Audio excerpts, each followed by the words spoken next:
What's up? Welcome in, Hoge Johns. Back with you. Monday Night Football coming up. It's still Friday right now. So. No, that's not the. What's the tone? I can't do it. Why is it not clicking in my head? The Monday Night theme. There we go. See, that's why you're the pro. That's why, yeah. Even I had to think about it for a second. There we go. Yeah. I just saw too. Your colleague John Greenberg was just tweeting. He just tweeted his column from last year's Bears Vikings Monday night game, and he's standing by it. And he was just reminding everybody how awful of a football game it was. To which I responded, ESPN was like, "Let's run it right back. Wait. But let's make sure there's a second game on just in case," which there is. It's not a great game, but it's Falcons Raiders. It's football. In case it goes horribly wrong. The Bears won that game last year. It might have been ugly, but they won it. Lots to talk about here on the show. We're at the point of this season where we obviously we're not going to spend a whole hour talking about one football game, especially considering the games on Monday still. So we got Zak Keefer, national features writer for The Athletic, who knows a lot about these coaches, to come on this episode. We're going to talk a lot about Aaron Glenn, Ben Johnson, Mike Vrabel, some of these guys, their candidacy. So he'll be joining us here shortly. Then we'll dive into the matchup against the Vikings, as we always do on this preview episode. You should be following us on Twitter at Adam Hoge, at Adam Johns. We're also on Blue Sky, Instagram, pretty much everywhere. And you can follow our show account at Hoge Johns. As well, HogeJahns.com is where you can get all of our merch. Before we get to Zach, you can cross one name off the list, and that is Bill Belichick, who is now the head coach at the University of North Carolina. Can we, though? I mean, I think because it's the Bears, you probably can. Okay. Yeah. But if you're the Giants, can you? Should you? So it was interesting because the contract info came out, and I saw you retweeted it right away, and someone else figured out by the end of the night, like that even by June, I guess the buyout's only $1 million.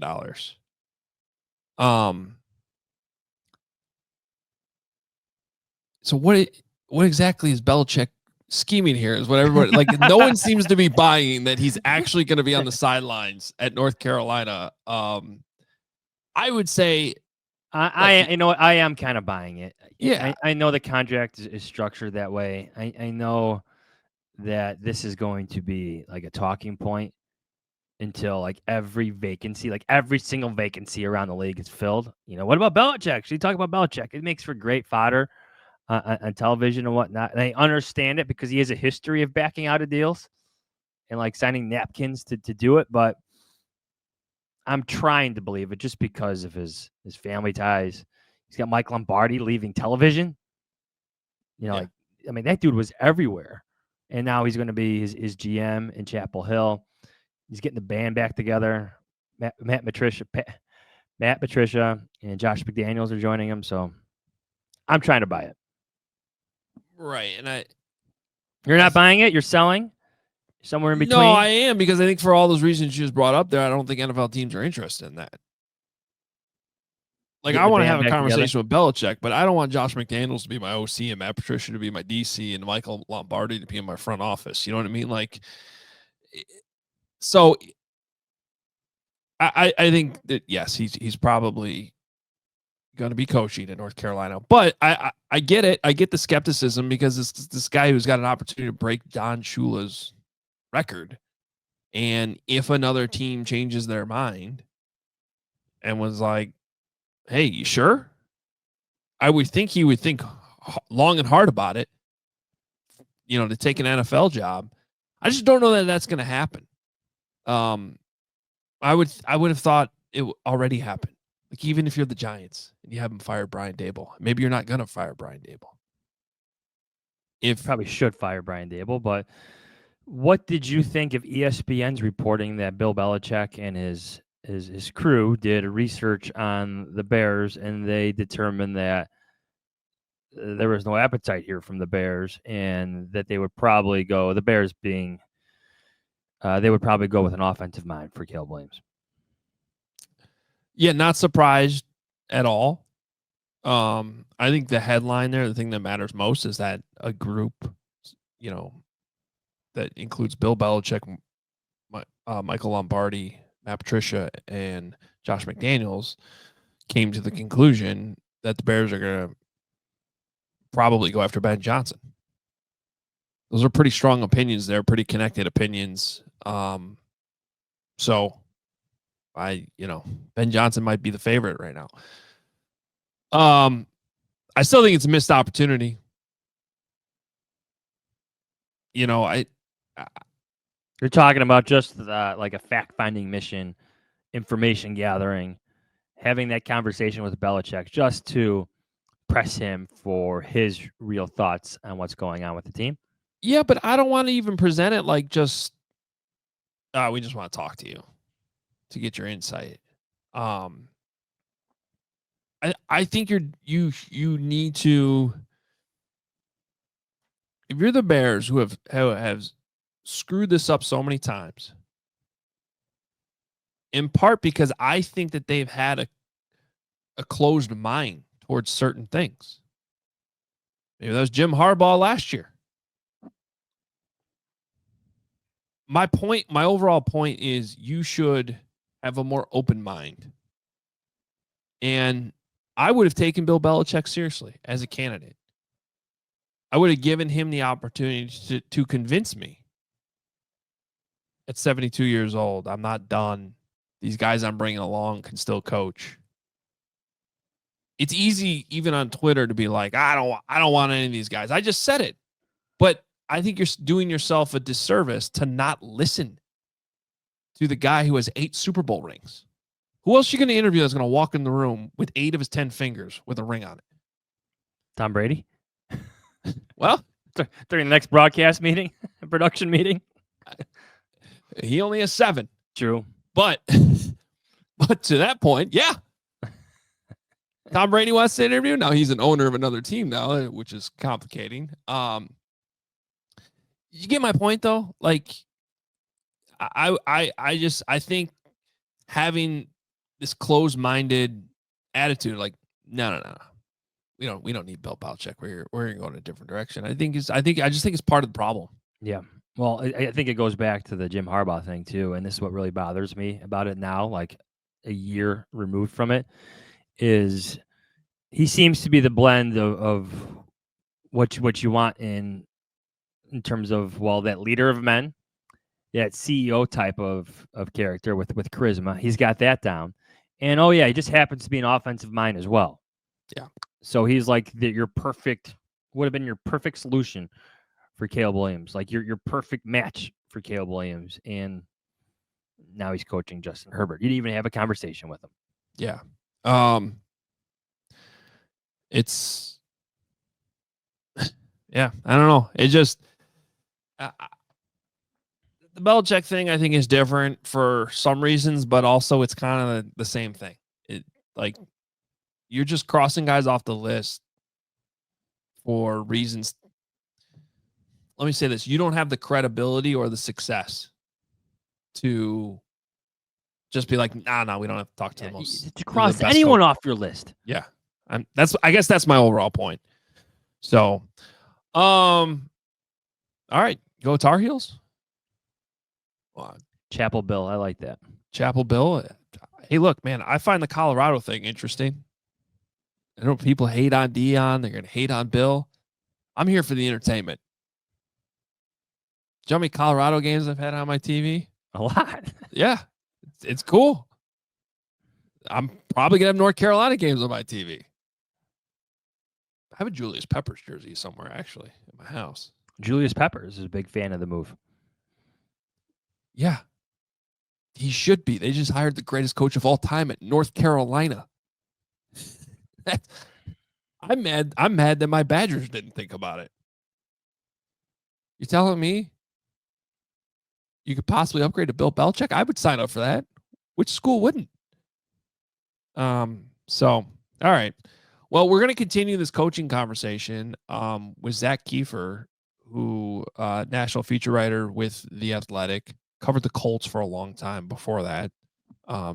Still is around Indy, and is fresh off a short little trip to Detroit too, to investigate that coaching staff, which of course includes Ben Johnson and Aaron Glenn. So this is a really fun conversation. I would say interesting, just like kind of getting in the weeds of this coaching search talk and what matters, what doesn't matter.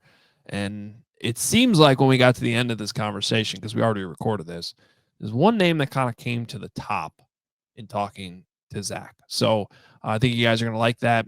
And here is the conversation with Zak Keefer.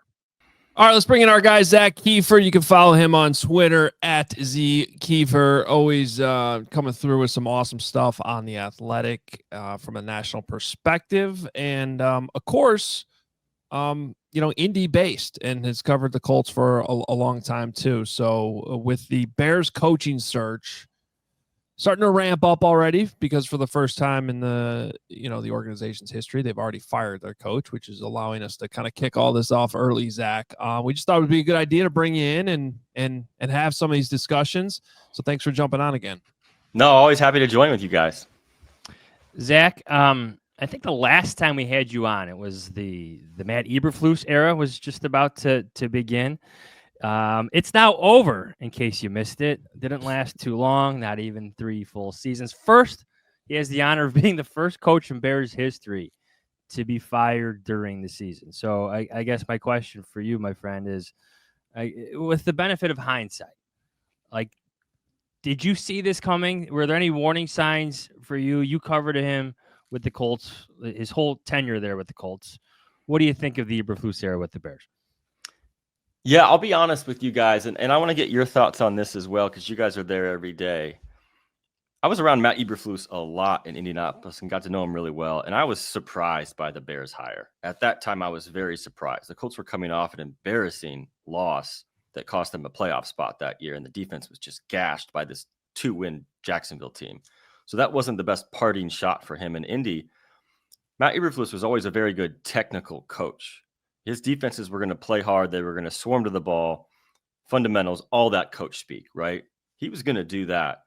But I wonder about the CEO type responsibilities that come with the job. That's what I always wondered about. From your guys' end, it seemed, from the outside, it seemed like that was a constant struggle. And there's a couple issues this year that I just could not figure out, like the Washington collapse, the Hail Mary, the play before that, and the way he described it afterward. And then obviously, Adam, you wrote a lot about this in Detroit and Thanksgiving and what happened after the game. But I always worried about, there's a lot of guys that are really good coordinators, and you take that step up and you got to handle the entire organization. It seemed like at times it was too much. Would you guys agree or disagree, or how did that sort of play out in that role for him?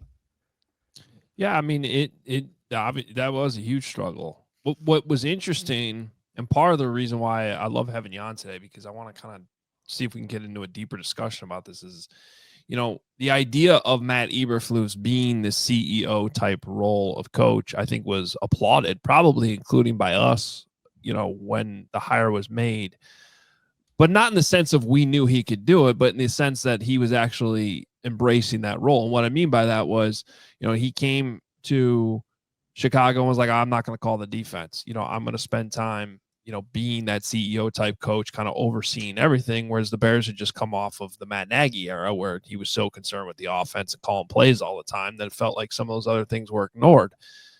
And yet it didn't work out, like, at all. It was like an epic disaster. The late game management, his record in 1-score games that were winnable that slipped away. And so I'm even trying to struggle, like, now trying to cover this and how the Bears get this right this time, like how to quantify those types of things, especially for, a coach that has never done it before. So that's the question, right? Is what type of coach do the Bears need at this particular moment? You guys have talked probably for hours and hours about Caleb Williams, and you want to go offense, right? I'm sure the city wants to go offense. I think he's a superstar with the right coach. But do you need a CEO as well? Because a lot of these offensive guys are not that type of overseer. And that's the difficult part. And I read your story this morning, Adam. Like, how much of a say is Kevin Warren going to have in this? This is Poles' decision, we think, because that's a huge factor in this. And if you have too many voices in the room, that can get messy. And teams screw this up a lot. And I know every Bears fan that's listening is like, yeah, we screwed up as much as anybody. I think what we're struggling with is just the optics of Kevin Warren sitting next to Ryan Poles and just literally talking more. Like his opening statement was over 5 minutes. I think it was Ryan, like 8 minutes. It's a long Poles, opening statement. Yeah, and hey Poles man, went I covered like Jim 45. Irsay. We're talking 18-minute opening statements, so I know the feeling. So never mind. Got us beat here. And Poles was like what 45 seconds? At least it felt like that in terms of the minutes of it, and then just to have Poles described as like the point person of the GM search just felt like so odd. And we were having fun with it lately, being called the point person when you're literally the GM of this football team, like literally in charge of all football operations. You were just described as the point person for this head coaching search. So yeah, like Kevin Warren would seem to have control, but like Zach, you got to realize like the Bears do a lot of things backwards. So like when they hired Ryan Poles, they already had 3 candidates they liked already. One of them was Matt Eberflus. The other one was Dan Quinn. The other one was Jim Caldwell, who as well. And then like those are 3 candidates for Ryan Poles to choose from. He doesn't want to open up the search. Picks Matt Eberflus. Then a year later, after a full year of Ryan Poles reporting to George McCaskey, who loved his own search for Ryan Poles, I should add, hires Kevin Warren, and now there is to do what exactly? To be basically it's supposed to be to build a stadium, but that's not happening. That's not happening right now. So now he's in charge of the. We've been joking around. He's the point person for the point person on the head coach search. That's his job right now. Kevin Warren. He's Ryan Poles' boss. The funniest thing in all of this is, and this is not Bears specific, but this is a $1 billion enterprise. These teams are worth unbelievable amounts of money, and they are run in embarrassing and ineptitude ways. Like, this is so common around the league. These coaching searches and these GM searches, the fans think there's secretive processes with such high level questions. And you talk to coaches about it, they're like, yeah, this team had no idea what they were doing. They asked me the dumbest questions I've ever heard, and I knew it wasn't going to work. Now, I'm not saying that's going to happen in Chicago, but there might be too many heads in the room. And I don't know what Kevin Warren is doing if he's delegating his GM to be a point person. I mean, Ryan Poles, in theory, is going to have to work side by side with this new coach for hopefully a long time. And it's really hard to do that if you're not the guy that picks them. This is this circle the Bears go through, and I just don't know when they're ever going to break out of it unless they start to think differently. Yeah. So Zach, I kind of want to go back to maybe what went wrong with Matt Eberflus, just, because you covered him there. And I'm trying to if we could take you back to him as a defensive coordinator, this idea of another hot topic here in Chicago has been like this idea of, finding a coach that's an alpha leader, a guy that can, stand up in front of the room.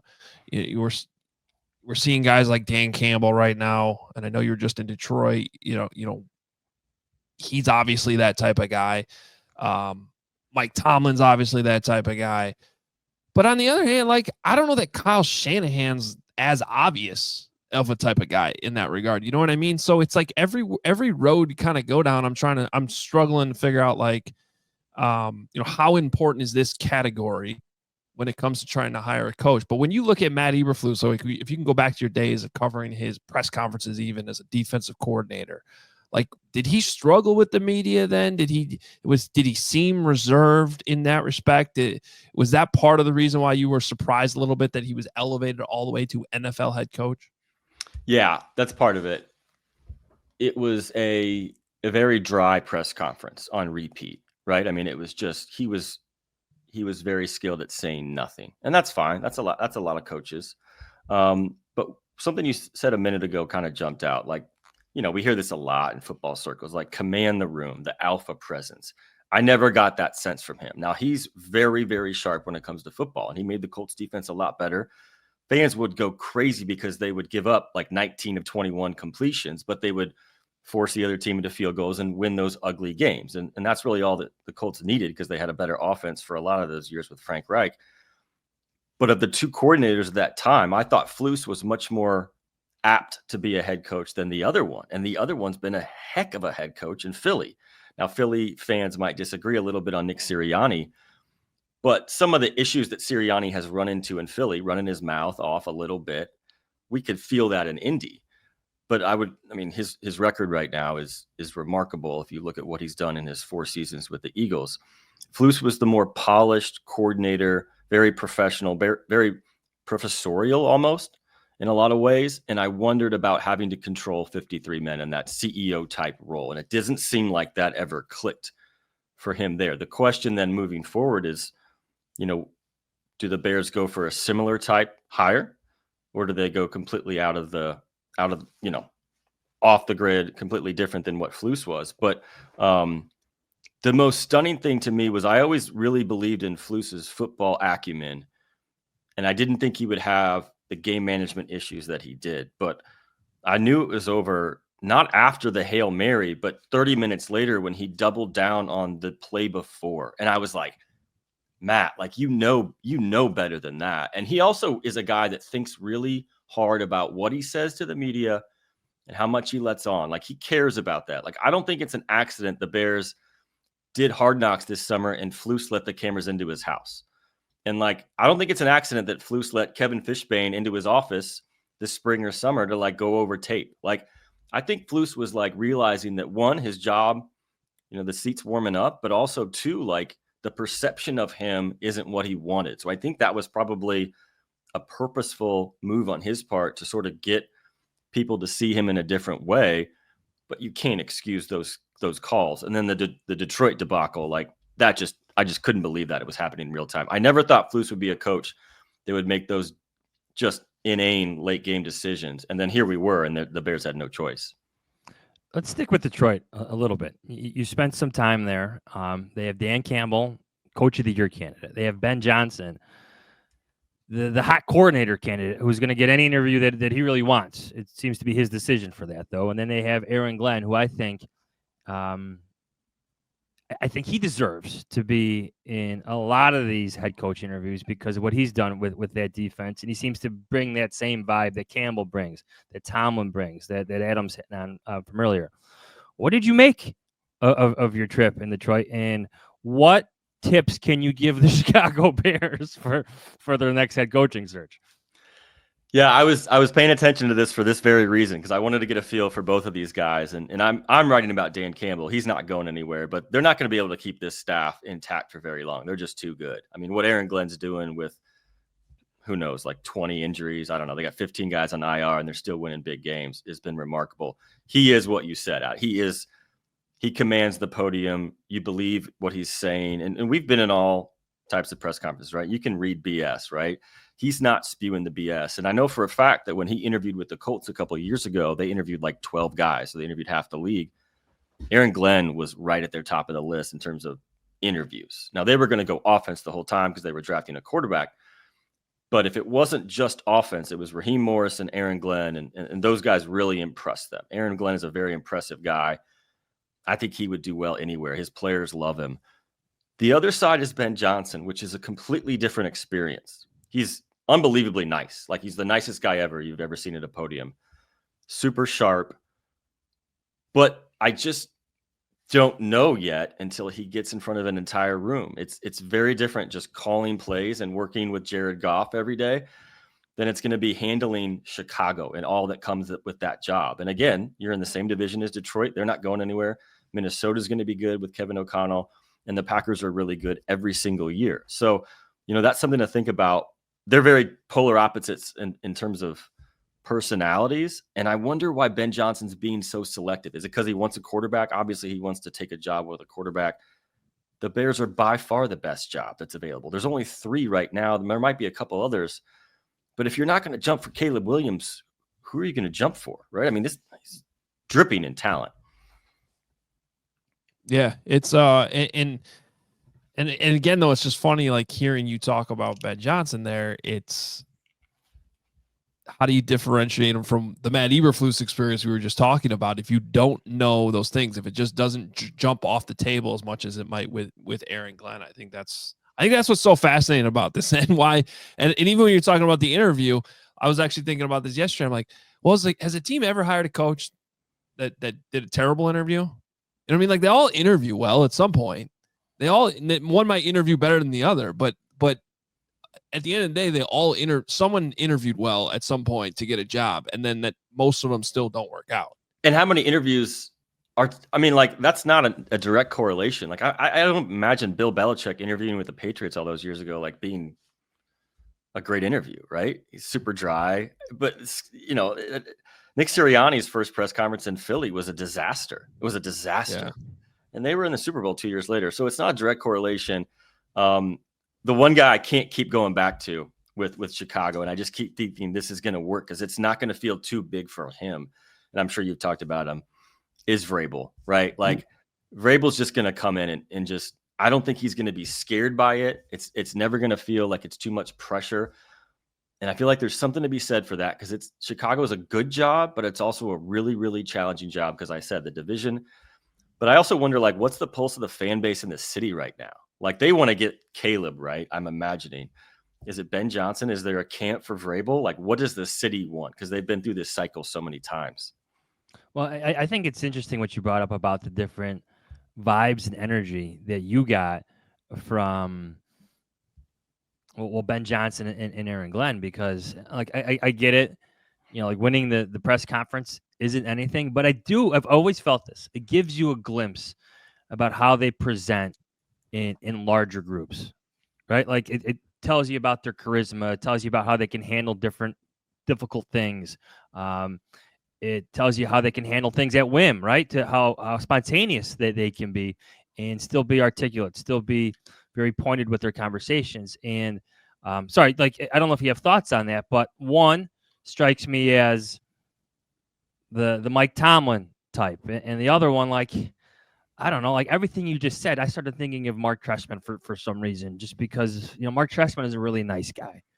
Mark Trestman had a lot of offensive success in his background, working with all sorts of different quarterbacks, like more offensive success than Ben Johnson has. So, and I think there is something to Chicago in terms of how the head coach presents himself.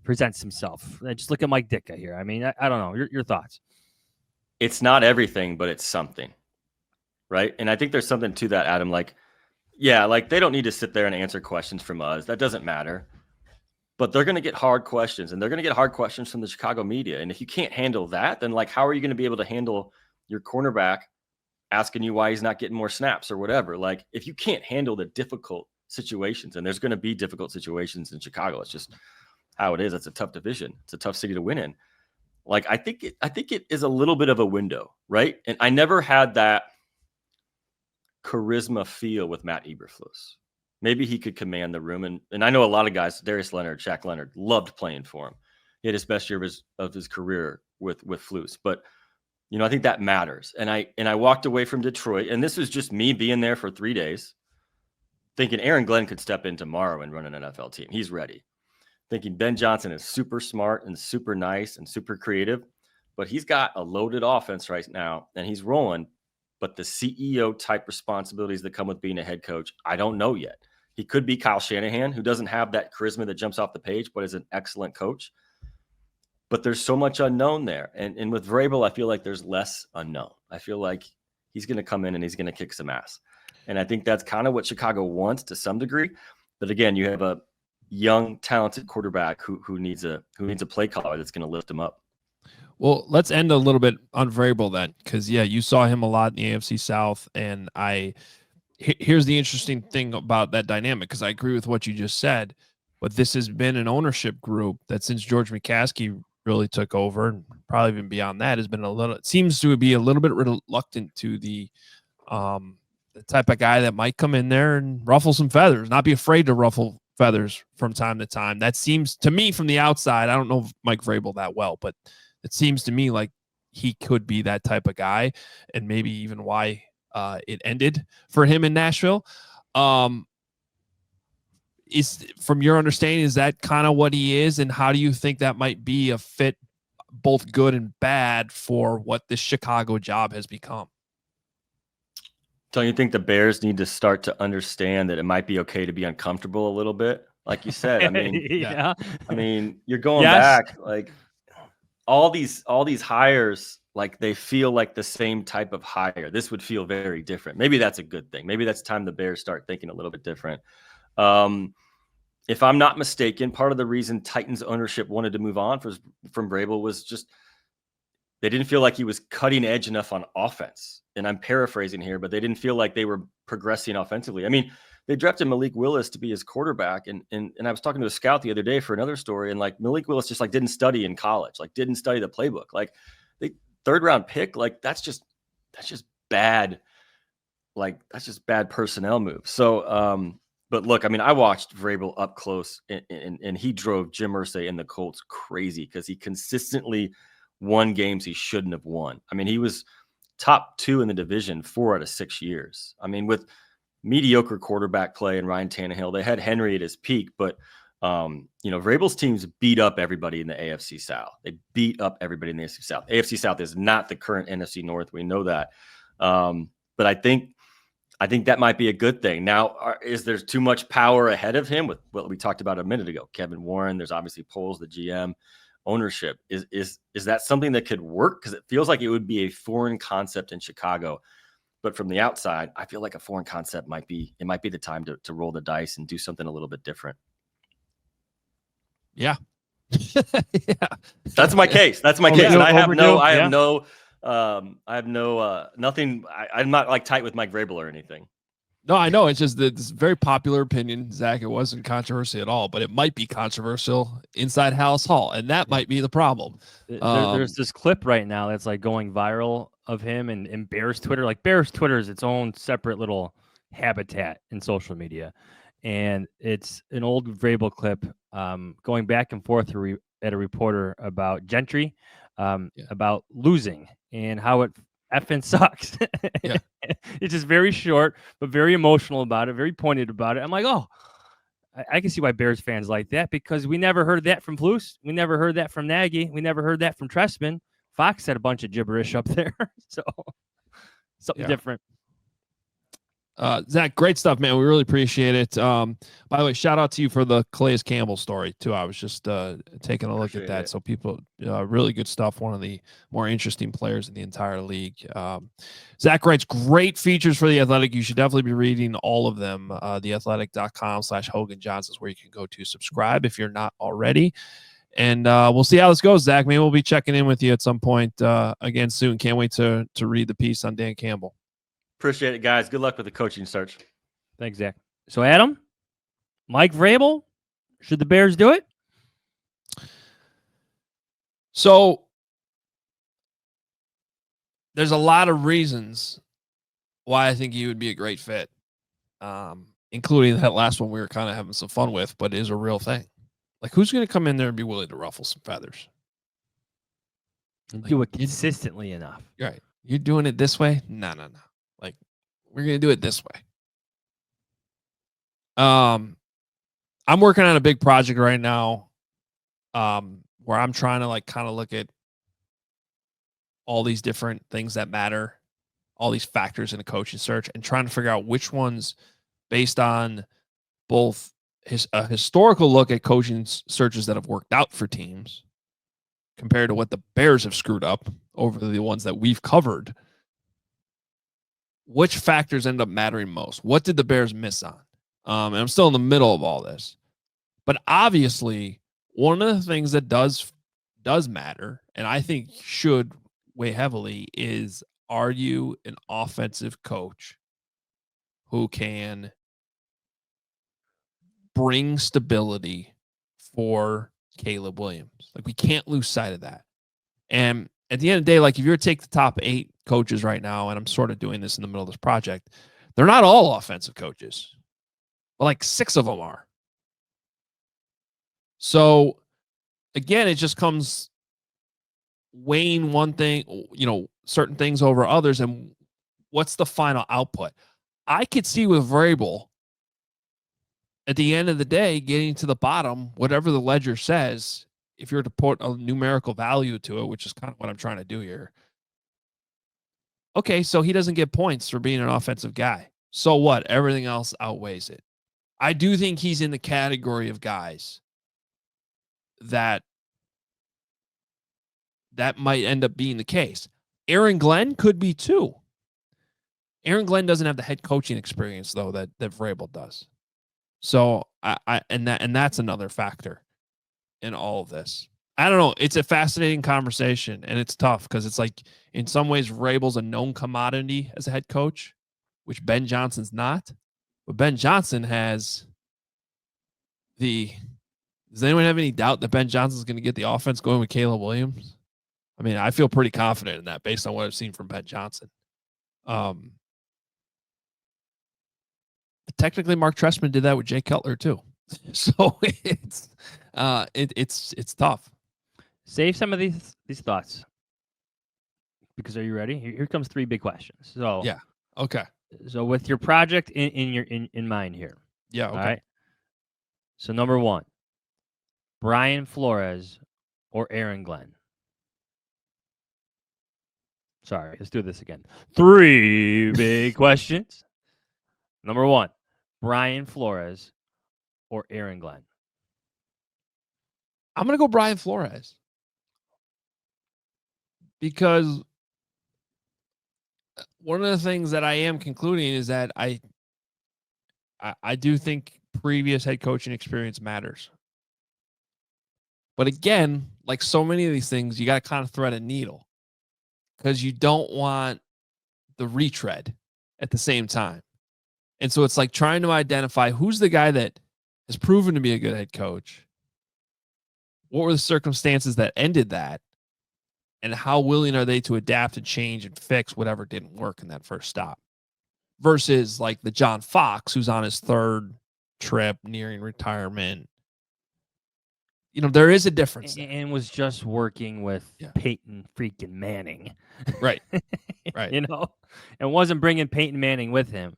Like, I think Fox is like such a bad example for like not hiring a coach with previous experience, because Vrabel, Flores, both younger, both have different experiences to draw from, both driven to prove themselves as a coach. John Fox, all we heard about was his credentials. Right? Players heard about him too. Did you see that tweet from Kyle Long not too long ago? Like Fox would post his record against certain teams during his team meetings. You know, that was John Fox, just a different candidate in terms of like, well, if you're looking at coaches with previous coaching experience, I think John Fox is a bad example for that. Well, but that's kind of my point. I don't look at Brian Flores like that. I don't look at Mike Vrabel like that. But the question was Flores or Aaron Glenn, and I like both of these guys. But if I'm going to ignore the offensive pedigree side, I'm going to go with Flores, who I think I think is going to do a good job if he gets an opportunity. I would also say I think it's way more likely Aaron Glenn gets the opportunity because of the politics involved here. You have an open lawsuit against teams in the NFL. Maybe I'll be proven wrong on this. That it is going to take an owner with some gumption to hire Brian Flores right now, because it is not going to look favorably across the league from other owners. And I just don't view the McCaskies as the type of ownership group that would be like, we don't care what you think. We're gonna battle you on this one. I also think it's been forgotten that Brian Flores was actually interviewed by the Bears in 2022 and was not one of the 3 finalists presented to Ryan Poles after he was hired. Yeah. So, all right, this one's interesting. Number 2, Ben Johnson or Cliff Kingsbury. In Kingsbury, Adam, you have the previous head coaching experience, you have the play calling experience, and you have that previous connection to Caleb Williams. Ben Johnson, the hot coordinator. Yeah.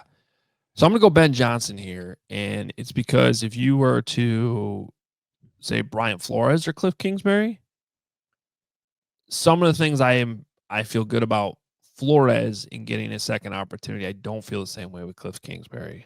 I think Cliff Kingsbury has a history now in multiple stops, kind of at multiple levels too, of struggling to adapt after opponents adapt to him. Second half Cliff. And I don't view him as the same type of, like, I wouldn't score him the same as I would score Brian Flores and Aaron Glenn, quite frankly, and Mike Vrabel, in terms of guys that I believe can command a room and run an entire operation.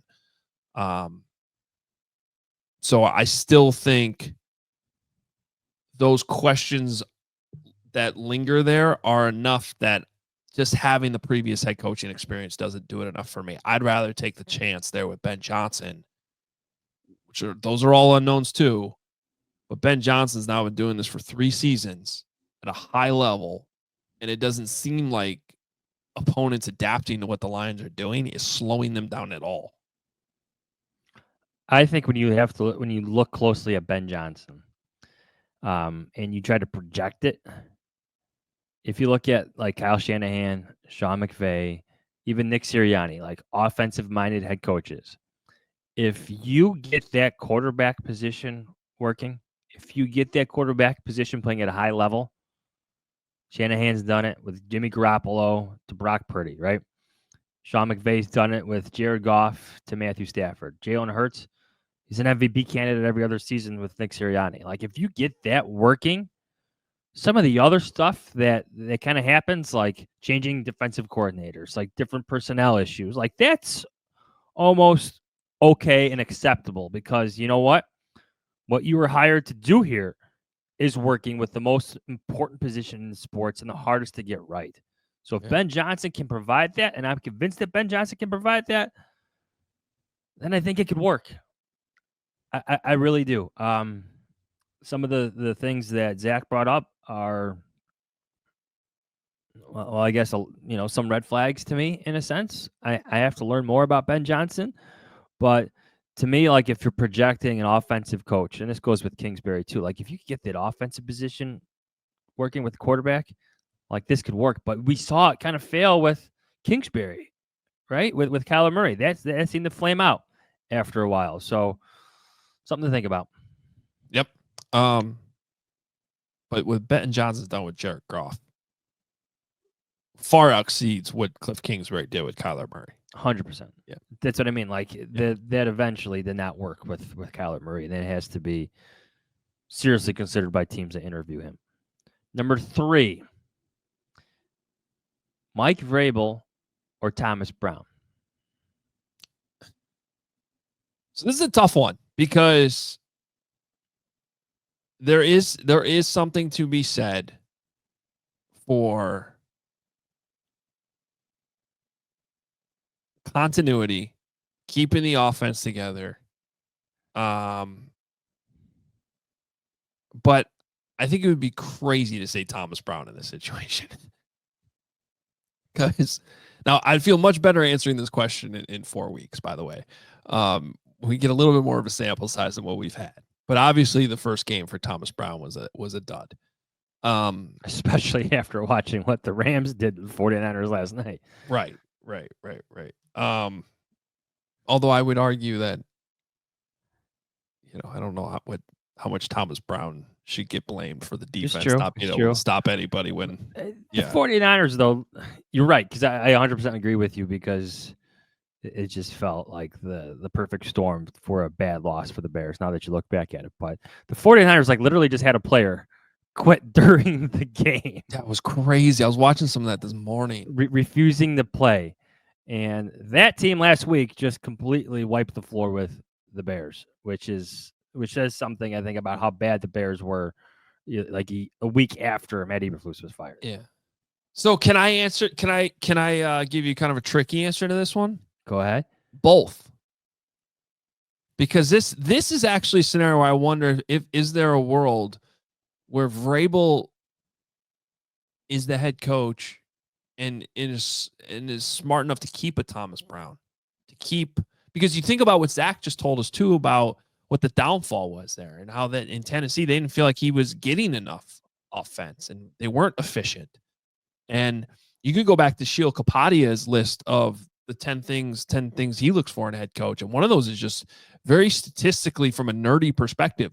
What is your offensive efficiency? And the statistics show the most successful teams, the most successful coaches have efficient offenses. So that would be a red flag for me with Vrabel. And so if there's a world in which you can keep Thomas Brown with Caleb Williams and keep this going, I think that would be an ideal scenario. However, that still comes with problems. One of which is like, it's not like this offense is that great. Now, it's not Thomas Brown's offense, and that's important. But it's not like they're been that efficient either. They've been better, but they've been better from like a Bears level better, not from like, oh, wow, this offense is really clicking. So you're still sort of taking a bet there that in year 2 together, Thomas Brown and Caleb Williams would become one of those efficient offenses. But I could buy it. I could buy into that idea, especially if you consider that, it would bring a lot of continuity across the board. I just wonder if Thomas Brown would go for such a thing. Yeah, I mean, it would depend on if he has other opportunities. And then the other layer too is if it does go well, Thomas Brown will become a head coach somewhere else. Yeah. And you will end up losing him anyway. But that comes with you hire Mike Vrabel, that's always going to be a possibility. I think with Vrabel that he deserves some credit, at least initially. Like his first 2 offensive coordinators were hits. They became head coaches. Matt LaFleur and Arthur Smith. But that's kind of the problem, right? You lose those guys. Yeah. And then like his third one, Todd Downing, well, that was a miss. Yeah. Talking about the offensive problems, but then Tannehill kept getting hurt. He went looking for a quarterback, and certain things kind of led to change there. And obviously we went over some of the stuff with Zach, but LaFleur and Arthur Smith, not a bad start for Mike Vrabel, but you're right, just in terms of it's like that Mike Tomlin thing. Like he goes through different offensive coordinators like every 2-3 years. Arthur Smith is now his guy, by the way. Yeah. All right, let's go through these over-unders quickly. This is from Wecker. Over-unders, 2.5 Bears punts in the first quarter. Ooh. Wow. I'm going to say under, but you get 2. I'm going to say under because their MO is that they barely have the ball in the first quarter. I mean, they might punt and then not you might get the ball get to the second quarter. You might have the 2 3-and-outs by the Bears and the 1 long drive by the Vikings. Yeah. So it could happen. Under. From Ross, over/under on Justin Jefferson catches against Jalen Johnson, 1.5. I am going over. Yeah, over. T. Marsh, combined busted coverage and personnel foul penalties on Tyreek Stevenson, 1.5.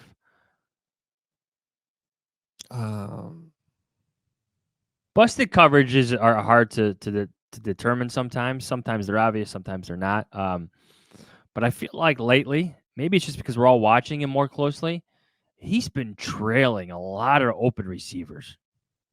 Yeah. Touchdown in San Francisco. I don't know if you're seeing the same thing. What I'm seeing is in a number of different areas. It has not been the second year you were hoping from Tyreek Stevenson. And I still think there's hope to kind of save him and have him be, a corner that's going to be here for a long time. But let's look at it like this. Like the Bears can spin it all they want that they got another guy in Terrell Smith that's good enough to get on the field to rotate it.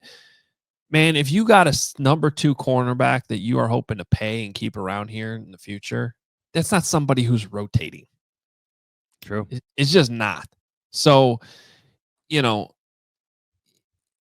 needs to improve from just a coverage standpoint, and he needs to stop with the nonsense. I mean, the fact that he ended up getting fined for tripping Jameson Williams in Detroit, it just goes like, even when he's not in the game, he's doing something that gets him fined. It's so ridiculous. All right, next one. Kevin. Fishbane? Kevin. Over/under. Half mentions or graphic of David Carr's sack record, which would be getting sacked as a rookie quarterback. How close is he? I don't know. I don't even want to know. Well, we can look that up real quick. David Carr rookie sack record. 76 times. What, Caleb's at like 58 or something? 56, I believe. Somewhere around there? I'll pull it up. Ooh. That would be bad if he breaks it.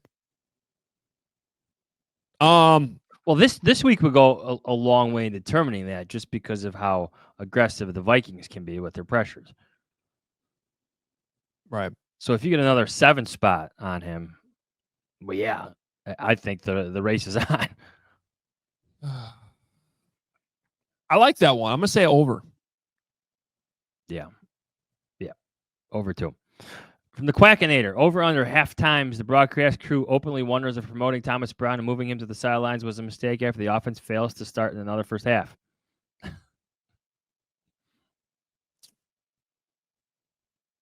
I'm going to say over.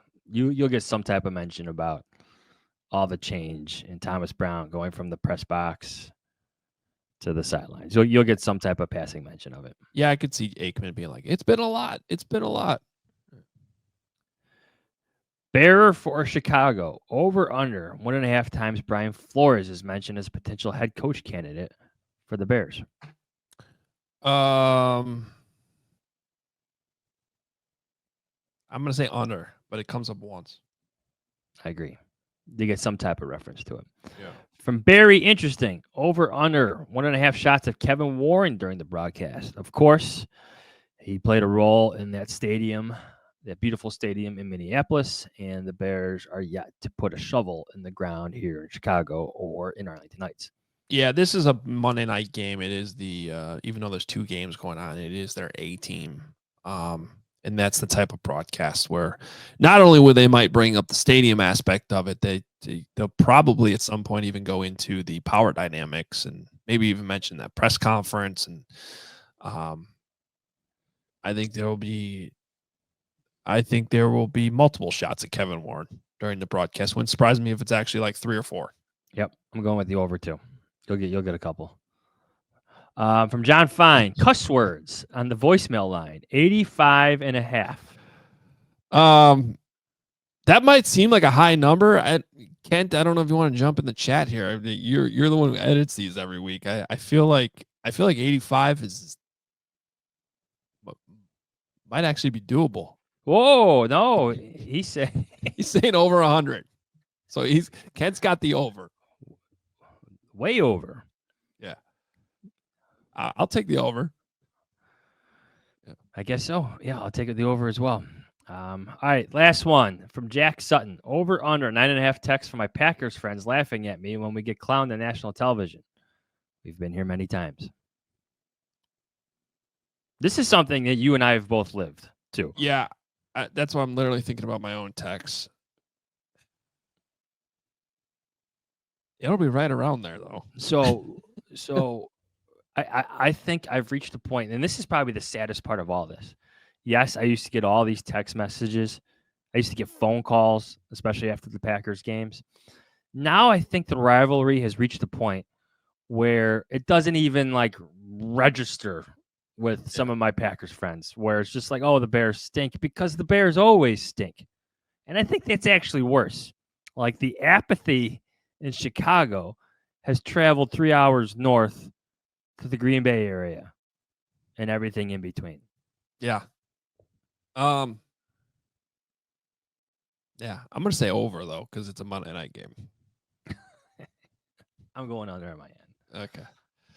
All right, here we go. Let's get through these games quickly here as we close out the podcast. And obviously, we start with the Bears at Vikings. Vikings are a 7-point favorite. Monday night, remember, this game starts at 7. It's not your usual like 7:15, 7:20 because there's 2 games. This will kick off at 7, and it's actually on ABC, not ESPN. So just take note of that as you're trying to find the game on Monday night. And we start. Cold predictions. I don't know if I have one. Oh no. Here's one. They score in the first quarter. Kind of goes against the over I picked for the punts in the first quarter, but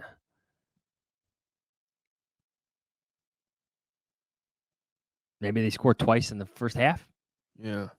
I'll go with that. They scored twice in the first half. Unfortunately, mine's going to be negative twice in the first half, being a bold prediction. Boy, that's sad. It's the truth. It is, though. My bold prediction is that Jordan Addison and Justin Jefferson will both go over 100 yards receiving. Ooh. I don't like where this defense is trending. It's been bad. I think they actually did lose something from Flus. Firing Flus hurt the defense. I still think it was the right move, but predictable downgrade in terms of the defensive play calling. And Jordan Addison, the Bears woke him up a few weeks ago, And he hasn't stopped. He hasn't stopped since. I know Justin Jefferson kind of had to play decoy in that game because Addison got his, but I don't know if you saw last week. Both of them went off for like 130 and multiple touchdowns. So I think that continues this week. That is my bold prediction. In terms of the game, what do you got? I actually haven't submitted my score yet to the Fishman, but I'm leaning towards, let's say 30-20 Vikings. Maybe Thomas Brown he's able to take some of his success in the first meeting into this one, probably being overly optimistic.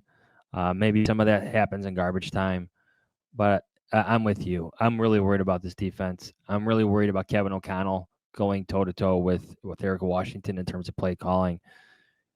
Sam Darnold, he's going to have a good day.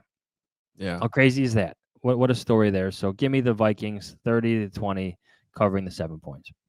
Yeah, you look at like last week's game against the Falcons, and it was like 21-21 even early in the fourth quarter, and the next thing you know, it's 42-21. So, I mean, this Vikings team, they can score. Darnold's he's been great. I mean, I don't know what to say. And with the way this defense is trending right now, I just don't like it. So, yeah, I think there's a lot of points scored for the Vikings. I think it's 38-24. Oh, high scoring game. Okay. 38-24. Thomas Brown, Caleb, the offense doesn't look as bad as it did a week ago. They get some of the success they were able to put up on the Vikings late in that game in Soldier Field, but even that seems like a stretch going with 24 points at this point. I got the Vikings pretty big. This one. All right. Let's keep it going. Have we gotten the quarterback situation completely right? No. Have we won enough games? No. Everything else is there. Good one on CBS in the afternoon. The noon slate kind of sucks in case you want to do something with your family. The afternoon slate and into Sunday night is going to be excellent. So Bills at Lions, 325 on CBS. The Lions are 2.5-point favorite. This is a great game. This is the best game on the schedule. I'm almost tempted to take the Bills in this just because Josh Allen is a problem. They're coming off, right? A bad loss. Yeah. Yes. To the Rams. To the Rams, who are actually one of the better teams in the league playing right now. But the Lions, just there's some magic to them. So I'm going to go with the Lions by like a field goal. But I think Aaron Glenn's defense, it's safe to say, is in for a long day against Josh Allen. Yeah, Lions are getting a little bit healthier, which is big. This would be the type of game where I do worry about the attrition that they've been dealing with. This is going to be a big game for them because this is going to tell us, I feel like, a lot more about if they're able to get an NFC championship game inside that building. This is the type of atmosphere that the home field advantage could really matter. So I'm gonna go with the Lions, but I think it's gonna be a great game, and I think they might literally win by 3 points, just barely covering. Chris, Matt Nagy has always been kind of the past half full kind of guy. Fox Classic Chris Emma. Go ahead. Fox 325. Another good game going up against Bills Lions. It's the Steelers at the Eagles in the Battle of Pennsylvania. The Eagles are a 5.5-point favorite, which surprises me. Yeah, doesn't that seem very high to you? Yeah. Give me the Steelers. They keep games close. Russell Wilson. he's having a good season. There's no other way to put it. I like when they bring Justin Fields in for some of those. He's running the ball, but he gets you first downs. Steelers have a great defense. 5.5 seems high. Maybe the Eagles win, but give me the Steelers and the points. I agree, but this is one of those lines that makes me suspicious because I don't get it. I think should be more like 2.5? 3. But I'm going to trust the Steelers defense in this one. Another guy, Russell Wilson, man. They tweaked the comeback player of the year award to like have it. They defined it more by injury and health after Joe Flacco won last year over DeMar Hamlin. I just feel like that's such an overcorrection. How is Russell Wilson not the most obvious comeback player of the year award? And the idea is like, well, can you come back from just being bad? Yeah, you can. This has been remarkable. Especially that position. That's what I thought was remarkable what Joe Flacco was doing last year. Yeah. So, yeah, I mean, are there crazy circumstances like the DeMar Hamlin thing where he like almost died? Yeah, sure, but I don't know. It just because he's not even like in the top 5 of the favorites for that award right now, which is just crazy to me. It's too much about injury now. Anyway. Did we see what was up your sleeve? Or I don't know. What's up yours? CBS 325. Another not as good, but still pretty good. Buccaneers at Chargers. I mean, these are two teams that are just like kind of chugging along and playing pretty decent football. I don't know if they're Super Bowl contenders, but the Chargers are 3-point favorite at home. What's the story of the Chargers? Their strength of schedule isn't exactly impressive, and they've beaten a lot of teams that aren't very good. Yeah. I like them at home. It seems like it's going to be a push, but give me the Chargers. Yeah, I'll take the Chargers. Okay. Yeah, this is a hard one to pick. But barely Chargers. I agree with you. Barely Chargers. The one word that stands out to me is complimentary football. Sunday night, 7:20 p.m. The Packers go to Seattle, and the Packers are favored by 2.5 points. Is Seattle good? They've been playing better. I think they've won 3 in a row now. Mm-hmm. Got a winning record. They sit atop their division. But I think the NFC North is the best division. Football. Give me the Packers in this one. 4 in a row. 4 in a row. Okay. Well, all good things come to an end in Seattle. So give me the Packers covering. Yeah. The win. Okay. The fact that the Seahawks are getting points here, it's a night game in Seattle this time of year. Play should be super loud. I like how the defense has been playing. The Seahawks added Ernest Jones, and it's been like a different defense.